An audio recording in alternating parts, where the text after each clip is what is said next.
لیس لہا من دون اللہ کاشفہ، اللہ کے سوا اس کو کوئی بھی نہیں ہٹا سکتا. لیس لہا من دون اللہ کاشفہ، یہ جملہ بھی ایک جو جملہ ہے نا، لیس لہا من دون اللہ کاشفہ، لیس لہا من دون اللہ کاشفہ، لیس لہا من دون اللہ کاشفہ.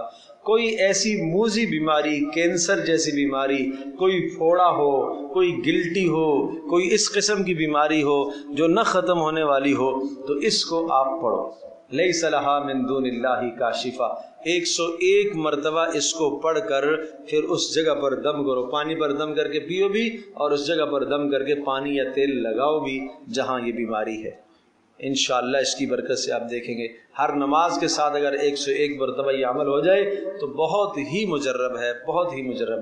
لیس لہا من دون اللہ کاشفہ، جس کا معنی یہ ہے کہ اللہ کے سوا اس کو کوئی نہیں کھولنے والا، کوئی نہیں دور کرنے والا ہے جی. کوئی گلٹی ہے، کوئی نہیں اس کو پھاڑ سکتا، اللہ ہی پھاڑے گا، اللہ ہی اس کے اندر سے گندا مواد نکال سکتا ہے.